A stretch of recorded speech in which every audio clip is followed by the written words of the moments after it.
Believe it or not, each Smurf character, from the food-loving Smurf to the lazy Smurf and their leader Papa Smurf with his distinctive red hat, were not created as innocent as you might think. The Smurf story stretches back to the 13th century in Spain, a tale spun around an abandoned child who was left at the steps of a church.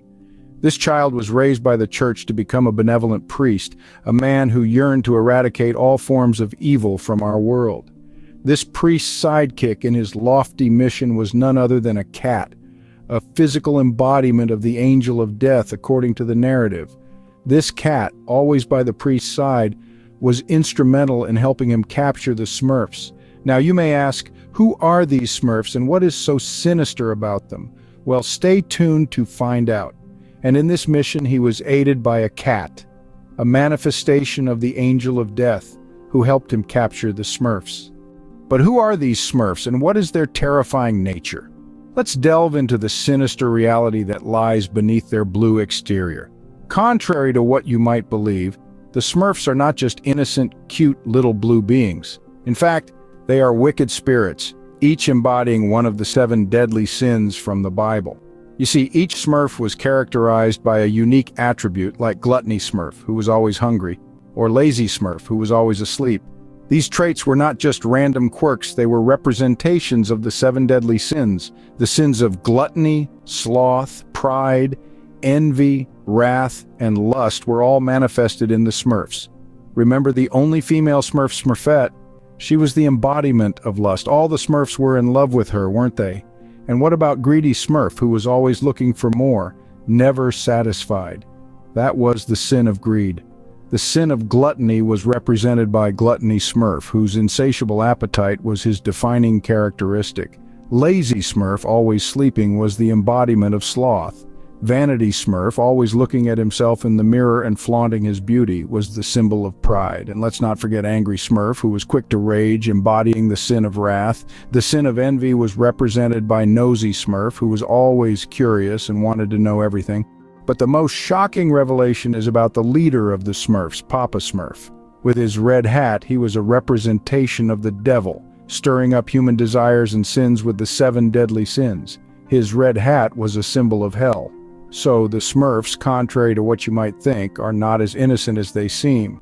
They are a representation of the darker aspects of human nature, the 7 deadly sins hidden under a veil of blue innocence. The Smurfs, contrary to what you might think, are not as innocent as they seem. So how did the narrative of the Smurfs cartoon change and why did the roles reverse? Well, the transformation of the Smurfs story is indeed a fascinating tale. It all began with a man named Pierre Culliford, better known by his pen name Peyo. Peyo was a Belgian cartoonist who first introduced the Smurfs in a comic strip back in the late 50s. His intention was to create a comic that children would find appealing and entertaining. And so he spun the original narrative into something entirely different. The benevolent priest from the original story was morphed into the evil sorcerer Gargamel, a character who was perpetually plotting to capture the Smurfs. As for the Smurfs themselves, their sinister aspects were completely remodeled. Instead of representing the 7 deadly sins, they became lovable, peaceful creatures, each with a unique trait that made them relatable and endearing. They lived in harmony, always working together to outsmart Gargamel and his wicked plans.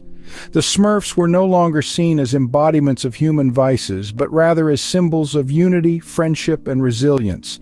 They were no longer feared, but loved and admired. The Smurfs, with their blue skin and white caps, became iconic characters in the world of animation, captivating audiences worldwide with their charm and wit. However, this transformation of the Smurf story came with a subtle yet significant shift in perception. Instead of teaching children to avoid greed, anger, vanity, envy, and lust, the cartoon made them aspire to be like the Smurfs. Children began to identify with the characters, seeing them as role models. Instead of avoiding the vices the Smurfs initially represented, kids were inadvertently being encouraged to emulate their behavior.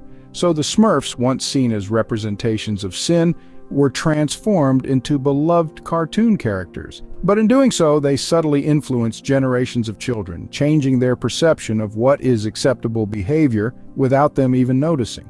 And that, my friends, is how the Smurf story was transformed, a transformation that has left an indelible mark on the world of animation and popular culture.